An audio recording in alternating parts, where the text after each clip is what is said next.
હર હર મહાદેવ. કુંડળીમાં રાહુ ખરાબ છે એવી કેવી રીતે ખબર પડે? તો ઘણા બધા એવા જાતકોના સવાલો હોતા હોય છે. તો આજે એનો જવાબ, રાહુ કઈ રીતે કુંડળીમાં ખરાબ હોય, અથવા તો તમારી કુંડળી હોય કે ના હોય, પણ એનું વર્તન કેવું હોય અને એને કેવી રીતે ખ્યાલ આવે કે રાહુ ખરાબ છે. તો જે વ્યક્તિનો રાહુ ખરાબ હોય છે તે વ્યક્તિ પોતે,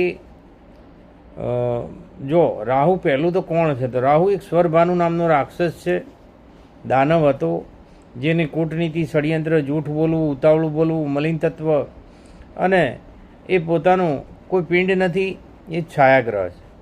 તો એ વસ્તુ ઉપરથી એ નક્કી થાય છે કે મલિન તત્વમાં એને રસ વધારે હોય, જૂઠ બોલવામાં વધારે રસ હોય. એટલે ષડયંત્રકારી રાહુ જ્યારે કુંડળીમાં ખરાબ હોતો હોય છે ત્યારે આળસ જગાડીને માણસને વ્યસની બનાવે છે. એટલા માટે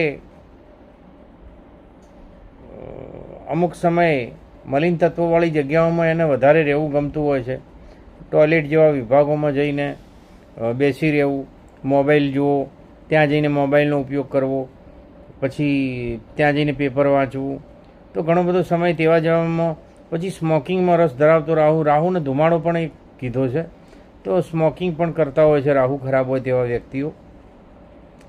તો વ્યસનની સાથે ક્યાંક ને ક્યાંક દાનવો જોડાયેલા હોવાથી આપણે ચોક્કસ કહી શકીએ કે એને વ્યસનમાં પણ થોડું ઘણું રસ હોય. માટે રાહુથી બચવા માટેના ઉપાયો પણ ઘણા બધા છે. એ મહાદેવની આરાધના કરવાથી, મહાદેવજીની વધારે પૂજાપાઠ કરવાથી ઘણો ફરક પડતો હોય. હર હર મહાદેવ.